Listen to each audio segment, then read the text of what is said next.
Notre Dame fans, welcome back to another edition of the Irish Breakdown podcast. It is Tuesday. My name is Brian Driscoll. I'm the publisher at irishbreakdown.com, and I'm joined by that guy over there, Vince Dario. That is our football analyst. I had to think about it. Like the whole time we're doing the intro, I'm thinking about, okay, which direction do I point? And I'm on the wrong side, so it's okay. I got it right, though. I got it right. So that is Vince Dario, our football analyst at irishbreakdown.com, and this is our Upon Further Review podcast. So there's a chance we may have to do a little bit of a basketball show tonight. I may have to do a little basketball show tonight. We'll have to see about maybe 8 o'clock. So interesting. Yeah, we'll have to see. So I wanted to get the Upon Further Review out of the way now. Wanted to get that done now so we could dive into this game because I finally had a chance to sit down, Vince, and watch the film. And there was a lot of things that we confirmed what we saw on Saturday night. There were some things that we saw that we have to say, okay, they've got to do a better job with this. But overall, Vince, as I sit back and think about it, this was such a huge win for Notre Dame because they were able to go on the road, get a win, face adversity, all those types of things. And yes, it was ugly. And we're going to talk about the fact that they've got to stop winning ugly because you can't keep doing that for 12 games. Right. Yeah, exactly. Because you're starting to play some teams that actually have good offenses, unlike most of the first half of the schedule. But worse defenses. Yes, but right now, Notre Dame's offense hasn't proven that they can score on bad defenses a whole lot. So, but they needed to get this win. They needed to go into the bye week and get this win. And that, to me, was the biggest takeaway from this game is whatever you got to do to get it done. You can fix all the warts. You've got an extra week to kind of sit down, take a breath, let the players go finish their – because they got midterms coming up this week. Right, let them focus on that, have them get away from football. Then you as coaches get in the lab and figure out what the heck you've got to do differently. Self-scouting has got to be a big thing this week. Nailed it. Making changes, not being stubborn on what you thought this team was going to be, but accepting what this team is. But you had to do that with a win behind you, and they got that done. They did, and we talked about it yesterday with Sean. Love doing shows with Sean. He brought a lot to the show yesterday. Throw it in my face, Vince. I'm just saying. I know but we talked about that. Like it is going into a bye week, coming off of a win makes things easier, and we've said that before on other games. But the self scout is so important this week. You have to go back and you have to look at what you did well and build on it and stick with it. Don't stubbornly go after what you think you were supposed to be because you're not that. And I think that we can all agree that this isn't a 13 personnel type team, and they're not going to be this year. 12 personnel. Or 12. Yeah, exactly. They're not going to be that team this year. Unless you're going to use it differently than how you're using it now. And we'll get into that. Yeah, you are a spread it out. Let's make some quick decisions. Get the ball out of your hands. That's what you need to be. Right. That's what they need to be talking about. We're going to get into that when we get into the offensive part. I wanted to kind of talk big picture there, but that does transition well to the offensive part here, Vince. I knew you just couldn't wait. Oh. You always do that. We're trying to talk big picture, and you're just like, no, I want to talk offense. Nope, offense. Before we do, I just want to point out, too, Aaron Harrison has a question about the things to sort out. Those are going to be what our next couple shows are going to be about. Obviously, we're not going to have, stacking ups and things like that. So we're going to have some shows this week that are going to focus on the offense and defense in regards to what are the things they need to focus on big picture. But today is going to be more about the Virginia Tech game and how it relates to some big picture stuff, because we are going to have some big picture conversations today. So, Vince, when I went back and broke down the film, there was really 4 takeaways for me that I looked at. Number 1 was about the scheme. Number 2 was about the quarterbacks. Number 3 was about the offensive skill. And number 4 is about the line. And those are the things that we're going to focus on that my opinion changed a little bit watching the film. The first one is the scheme, and it relates to what you were just referring to. This staff continued in this game, this stubborn insistence on force-feeding the run game on the opponent. Yep. And they were able to make some plays in this game because their dudes are better than Virginia Tech's dudes, right? But there's also a reason Notre Dame fell behind 29-21, right? Like, that's the thing we have to remember is, like, they fell behind 29-21, and their only touchdown drive in the second half prior to Cone coming in was a play after Tariq Bracey's interception where they got the ball at the 29-yard line. And we've said over and over again, this offense is actually good at scoring off turnovers. That's one thing they can do. Great job with that. and again, it's not getting field goals. It's getting touchdowns. Yeah. And so that was big. But again, a lot of that was because they were stubbornly insisting on we have to run the ball. And this is kind of what you were referring to and what we were talking about before that you just could not wait till we got to the offensive part on. And that is, this is an example of the staff's focus on what we think we should be rather than what we are. Yeah. And, when Tyler Buchner first came in the game, they pushed the tempo a little bit, but it was Virginia Tech clearly was not ready for what they were about to do with Tyler Buchner. And this is what we saw against Purdue and Toledo. And this is what we've seen in the past. When a different quarterback comes in, the offense tends to move quickly. Sure. But what we also saw in this game is when a team gets more than 2 or 3 series and a halftime worth of adjustments to make a change, they can figure it out pretty quickly, and they shut down the offense. In the first half, Tyler Buchner went 5 of 8 for 101 yards and a touchdown, rushed for 26 yards and a touchdown. In the second half, he completed more passes to Virginia Tech players than he did Notre Dame players. That is not a shot on Tyler Buchner. That is once they were able to kind of figure out what you were doing with Tyler Buchner in the game, which was a run-centric offense. Correct. You got shut down. You didn't even sniff scoring until your defense made a play. And so a 14-13 lead turned into a 22-21 deficit, and you were lucky that it was 22-21 because you had the Tariq Bracy interception that gave you that short field to get that score. The offense wasn't even threatening. And I don't put that on Tyler Buchner. That is a coaching thing. It's a scheme thing, yeah. Insistence on and they went away from 12 personnel. They didn't go away from 12 personnel till Mitchell Evans got ejected. And it was almost kind of like, and I hate to say this, it was almost kind of like a blessing in disguise. It stunk for Mitchell. I thought that was a horrible call. And I got to give that kid credit. He's not ready to play right now. I mean, he is a former quarterback still learning to play, but the kid battles his butt off, and he's clearly shown them enough to say, hey, this kid can help us out. But I still say with some of these kids they're playing, it's like, you're putting him in a bad situation. People say, well, he should have done this, this, and this. Oh, this is exactly the point. You're asking a kid that played quarterback last year to know how to properly execute a down block in college with college rules about what you can or can't do on a crack and targeting and all those kind of things, right? That's what I mean when I say Mitchell's not ready.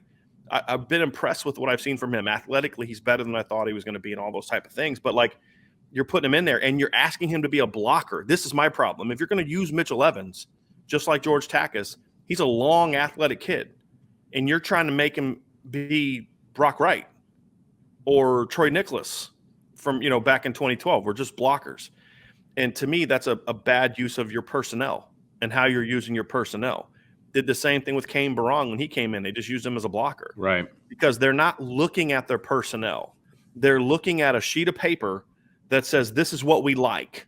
We like 12. We like doing this. We like this. We like doing that because that's who we are. That's the Notre Dame way, right? That's what worked last year. This isn't last year's team. No. You don't have the line from last year. You don't have the tight end experience from last year.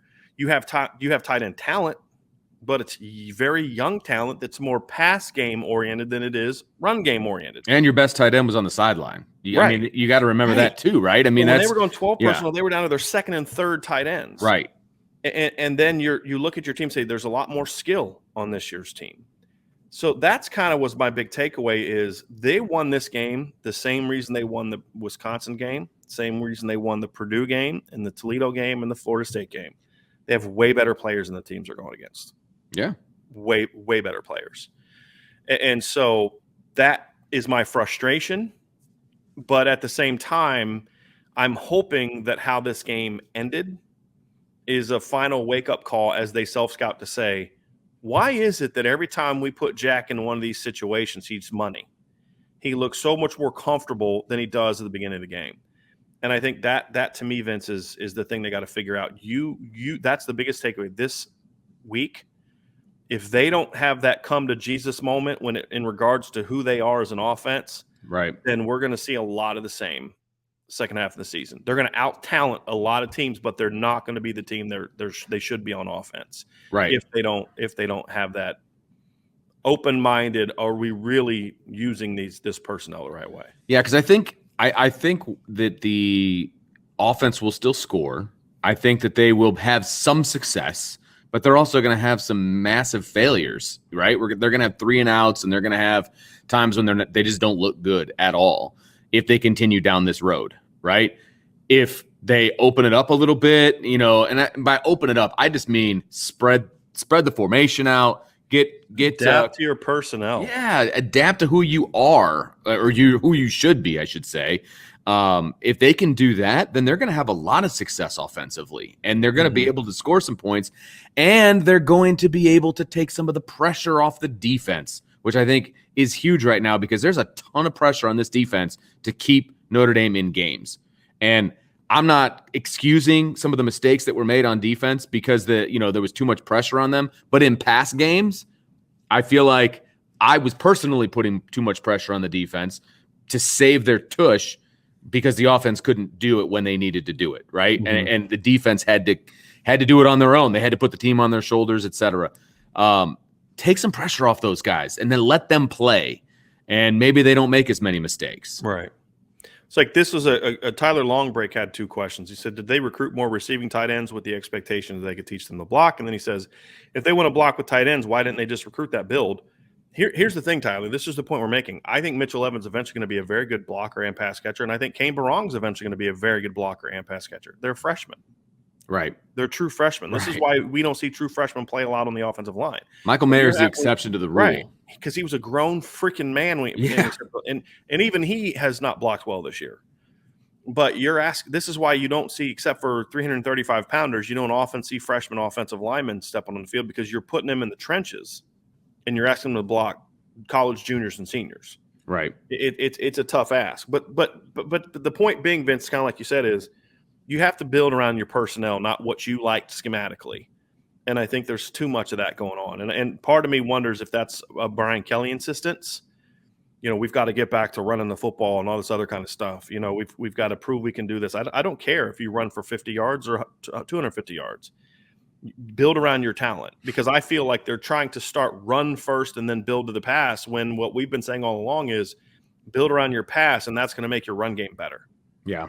And we've seen that at times. But what we saw in the final 2 minutes is exactly what we've seen in other games. When they spread the field, when they go quick, when they attack the perimeter, when they look, some of the great pass protection they were getting at the end of the game. Now, again, part of it was Virginia Tech wasn't bringing 6-man pressures as much anymore and that kind of stuff.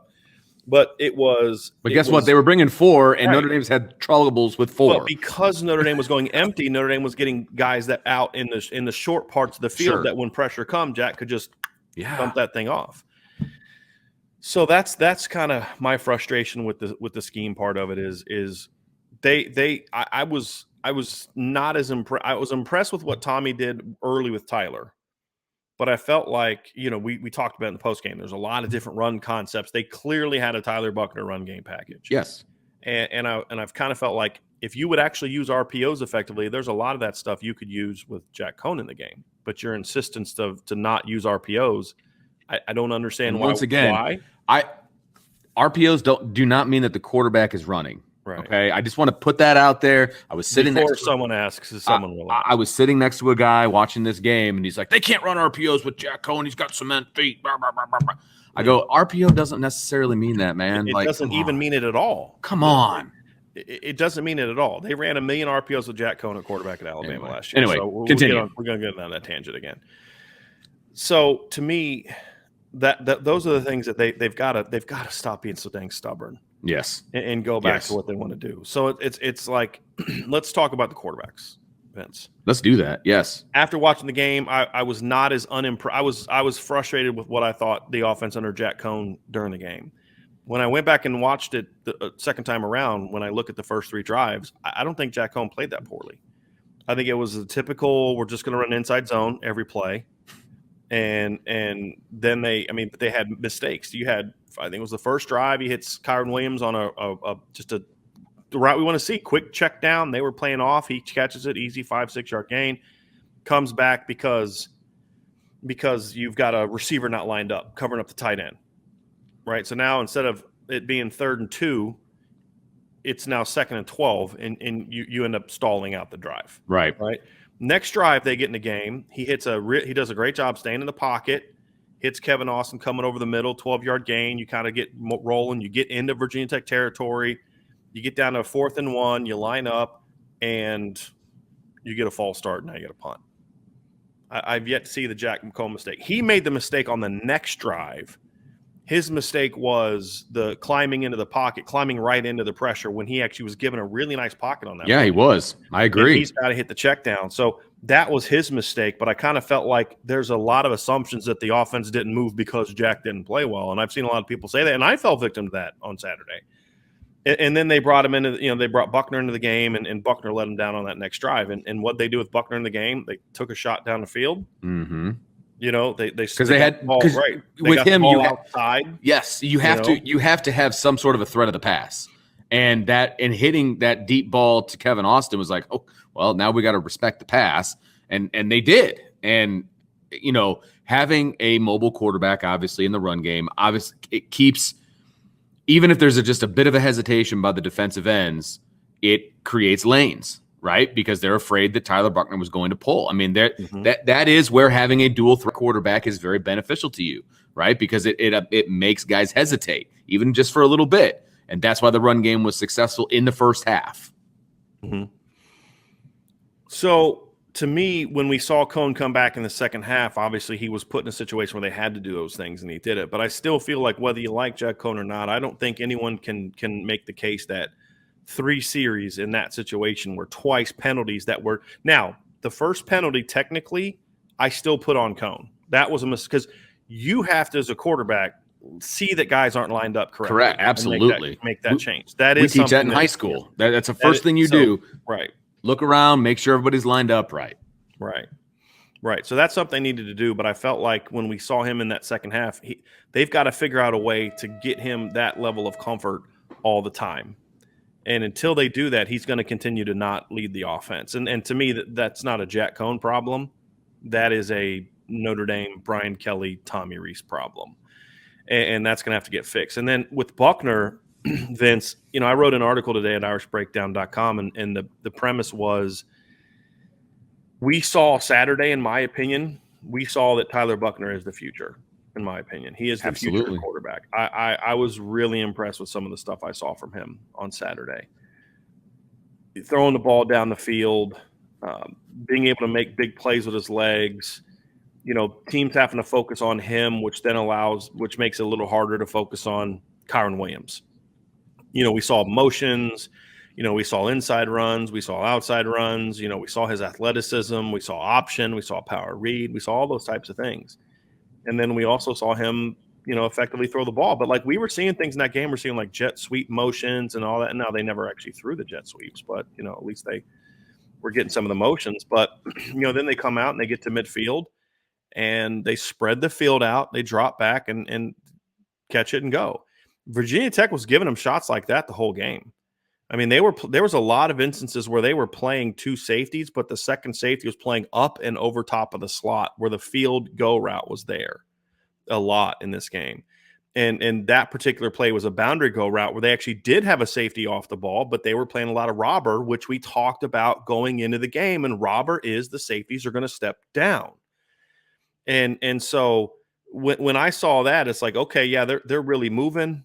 I liked what I saw they snapped that ball on that go route. They snapped that ball with 17 seconds left on the play clock, which means, again, they were moving, they were getting after it. They were moving. I don't remember them having a single snap where they were getting down to, under 10 seconds on the play clock. They were.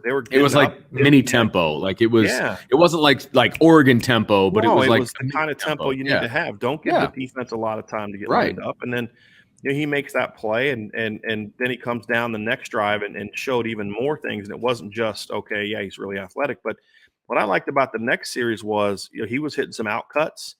I'm watching a play here, during that game where it was 2nd and 4, they went empty. They got Chris Tyree on a little out cut. Chris has got to catch that ball, but Tyler's got to throw a better ball. And those are the things where his game is still lacking, and it was kind of like what we talked about with Drew Pine, that experience that comes from when to throw with touch. You got a guy wide open in the flats, throw with touch. And then, the next series, he misses another one where he misses Avery Davis, right? So those are those maturity things that come from experience. He got that experience. That was important. But then you come out that next series, and again, what they do first play, they go empty, they motion it back into the backfield, they run a swing. There's all types of things you can, and a lot of that stuff you can do with Jack Cone in the game. And again, we're talking about spreading the field, even with Tyler. Like you watch that play where he throws that seam route to Avery Davis. That was a similar play to what they hit later in the game with Jack in the game. So you can't really say, oh, well, gee, they did that because they were playing a different defense. They did that in the second quarter with Tyler Buckner in the game during a 2-minute, right? And it's because you spread them out. And I'm watching it now. They lined up, snapping the ball with 20 seconds left. Why do you wait till 2 minutes to do that, right? I mean, that stuff is there. That's the frustrating thing. Is like it's there all the time. I was waiting on them to go to it when you're watching the game. Yeah. Then you get to the second half, and we saw less of that in the second half. We saw more in the second half. We saw more a more methodical offense, I guess is the right way to say it. Where now it was more 12 personnel. It was a lot more of that kind of thing. And they had opportunities. Virginia Tech had more opportunities, in my opinion, to kind of like they just were better prepared. Like I'm looking at it now. The first play on offense in the second half, they're in 13 personnel. Right. Yep. Like, yeah. Okay. Why? Yeah. Yeah. I mean, it just some of the stuff they did to me just it was like, what are you doing? And then I'm watching this 3rd and 4 call. And they snapped the ball with 6 seconds left. Right now, again, guy was open. He's got to hit that out cut to Avery Davis. But you could just see that the things that Virginia Tech was doing to him pre-snap when they were allowing him. I'm watching this play. Virginia Tech walked their nickel down. They walked their linebacker up like they were going to bring an all-out blitz. And Tyler's mind just immediately sped up. Like they're bringing a blitz. I got to immediately speed this thing up. And so he rushes a throw. But they weren't blitzing. That's what you do to a freshman quarterback when you have time to sit at halftime and adjust. So a lot of that stuff was Tyler's inexperience and a kid that hasn't played football in 2 years. Yeah, and it sped him up, and his accuracy was not as good, obviously, in the second half. He was overthrowing some guys. That one that should have been picked off to hit the guy in the numbers, the receiver was open. Yeah, I mean, it was the 3rd and 4th I'm talking about. Yeah, I mean, Avery, a great read. Yeah. And he just overthrew and it him. was a throw he hit twice in the first quarter, in the second quarter. So we know he can hit it. Yeah, right, exactly. He hit the outcut to Avery Davis for the 8-yard gain on 2nd and 8, and then he hit him again on the touchdown. And the pick six, I love the fact that they gave us the all 22 on that on the TV copy because it showed he wasn't working the right side of the field because the field side was wide open for a first down, and he threw it into coverage and he stared his guy down and it was a freshman mistake, right? So, but all of those things are correctable. Right. And that's why you said at the top of this quarterback conversation is that we saw why Tyler Buckner is the future. He's just not the full-time present. Right. And I think that's a really important distinction to make. Right. But man, when he was on, it was fun to watch. I mean, it was good football. It was fun to watch. It's just they have to be able to combat the defense's adjustments with offensive adjustments. I mean, that's really what it comes down to. Right. But yeah, and on that particular play, people have said about Deion Colsey, what was Deion Colsey doing? Yeah, Deion was not sure what his post-snap conversion should have been. Agreed. He's supposed to take that vertical. So when that guy squats, Deion's supposed to run by him. That's so it looked like he had like a hitch. Well, a hitch when you run that particular play, most teams will convert a hitch to a vertical route, right? And so they had a press corner. Right. And the guy bailed and Deion didn't know what to do. Right. Freshman and mistake. So he kind of got caught into a little bit of a tight, a situation where he wasn't sure what to do. He's got to execute that. Right. And you got to do a better job as a coach, getting him ready to play. And then Tyler obviously didn't read it correctly, but I still feel like that's the kind of mistake that Tyler Buckner needs to make to learn from. Again, he was playing with children in high school. I mean, like, Like he looked like that grown up that's like playing like big time, that's like acting like he's still in high school, dominating when he's playing like against his family at Thanksgiving. He's playing against a little 10, 11-year-old nephews. Telling everybody he could throw the ball over the mountains. Right. And he's like stiff arming them and running for, like that's what Tyler Buckner looked like in high school. I mean, he was just a man amongst boys. So these kind of things he needs to learn from. So I actually like that Tyler got a lot of experience on Saturday night, and he got to have Brian Kelly in his face and we saw purple face Brian Kelly on Saturday night, which again, you could see it from the behind. You could see the camera angle. You could see his cheeks are like totally purple. He was losing it, getting in coaches' faces, and talk about that little sideline fight here once I ever get some more intel on it. Yeah, but, I didn't know. We saw none of that. I watched it none happen. Of that. Yeah, I watched. It's just strange. So I'm just trying to find out who was involved before I get too much into it. But based on who I think it was, it's going to be interesting. But anyway, I think when I look at this, Vince, I feel like we saw some things from the quarterback position that if they handle this bye week correctly, gives me some serious excitement about the second half of the year. Yeah, because that gets me to the final point. When the offense is built around them, you cannot stop these skill players. You may be able to take a Kevin Austin out of the game, but you can't take him and Lindsey and Avery Davis and Kyron Williams and Chris Tyree. And then Chris Tyree goes down, and they play Logan Diggs, who we've been saying, why isn't he playing?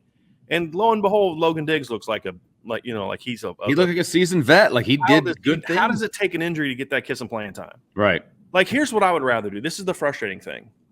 How are you going to watch what's going on at how you're using your tight ends? And again, this isn't just about the way the talent of the tight ends. I think it's a talented group, but how you're using your tight ends. How can you justify that that's a better personnel group than putting two receivers outside or Michael Mayer and a receiver outside? Again, not this game. So that's why I say two receivers. In the future, it'll be Michael Mayer, but two receivers outside, Kyron Williams in the slot, Chris Tyree and Logan Diggs in the backfield. 3 running backs, baby. Right, if everybody's healthy. But see, now you can really spread the field because you got 5 athletes that you can throw the ball to. Absolutely. Right? You could put Kyron and Chris Tyree out slot, and you have Logan in the backfield. And Logan also showed that he can catch the football on Saturday. So I just don't know how you don't better use your players. And that includes when you're in 12 personnel, please throw the ball to the second tight end. Hey, look, George Tech, as we've always known, can catch the football. Yeah. That was his first target, right? Of the season, yeah, I believe so. Yeah, that's what I'm saying, of the season, yes. Yeah, I believe so. I said that to somebody else. I was like, that was his first target. Maybe they should throw it to him a little bit more. And they're like, no, they've tried to throw. No, they haven't. That's the problem. I don't believe he's had a target all year. I cannot remember one. Exactly. Cannot remember one. So, but that's my final takeaway, Vince, is, I mean, they were getting good separation. They were getting separation even against the bet. We said before the game that I thought this secondary outside of Ahmed Gardner was better than the Cincinnati one. As a whole. Yeah, Jermaine Waller showed he's a pretty good player too. But we saw what happens when Kevin Austin executes a technically sound route. You can't guard him. Mm-hmm. You can't guard him.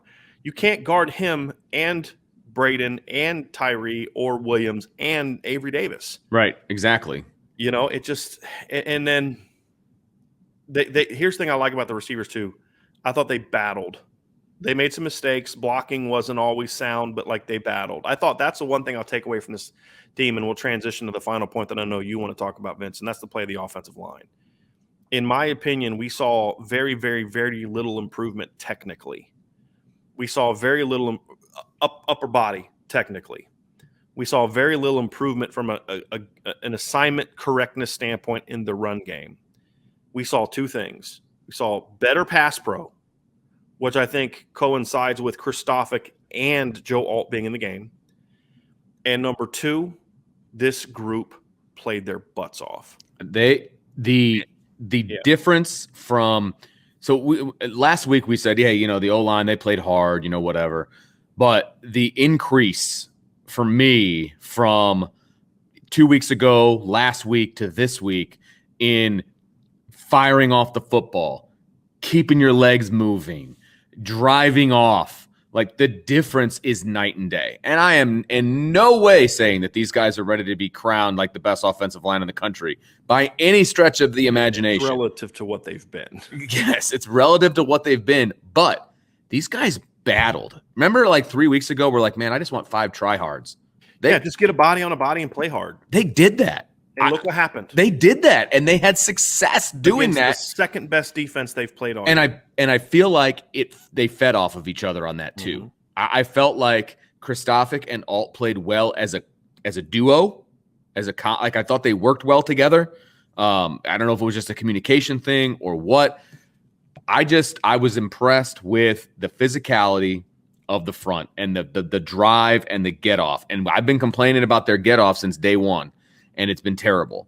Now, there's some technical things that they still need to work on. For example, the tight end. So Takis, he had a block one time, and he's supposed to be sealing the edge. He was too much stalk blocking and not enough get in and drive. Right now, it was successful. He was between the ball and his man, which is, I mean, if that's what we're looking for, then we got it. But it was too much arms extended for me. I want to see more get inside and drive. So a few things like that. But man, as I watched back, they actually played better to me than I thought that they did watching it live. I was just because I've been so critical and I've been watching these guys like a hawk. They played better. They played, and again, not technically sound yet, but man, all I want is for you to just find somebody and just drive them. The one technical thing that they did improve on, that's why I said upper body. Yeah. Is they did. I mean, we saw Kane Madden working his feet through contact a lot more in this game. Yes. We saw Kristofik do that. And there was, so the reason that matters is so Kristofik's not a real powerful dude. He's more of an athletic guy. I think that's why his pass pro is good. But what we've been seeing in the past is Zeke Correll would hit a guy, and we've seen it from Kristofik too. They'd hit a guy, stop their feet, and they get knocked back. What we saw on Saturday was there were times where Kristofik hit a guy and they stalemated, but he kept working his feet, so they just stayed there. Okay. And Kyron Williams like, okay, I got this. Yeah. Right? I mean, he can fit into very small windows, man. And so can Logan Diggs. Yeah, absolutely. So can Chris Tyree. Right. And that's the thing is like when you keep a body on a body, there were so many runs in this game, and this is where I thought the backs were amazing. Their patience. And kudos to Lance Taylor for because Kyron was kind of rushing and pressing and like making, he got them ready to play. The patience that they showed to kind of like let those guys get a body on a body, let them get a little bit of movement, and then go. Find your spot and go. Yeah, like there was the 10-yard run that Logan Diggs had. We talked about in the post-game show, but he's kind of slowly going downhill on inside zone, and then he sees the backside kind of washing them down, and he just takes it out the back door for 10 yards. I'm like, oh, love it. That's what zone's supposed to look like. That doesn't happen last week or the week before, before that, because that backside guy was blowing the guard up into his face. Yeah. Right? And so the try hard in this game was there.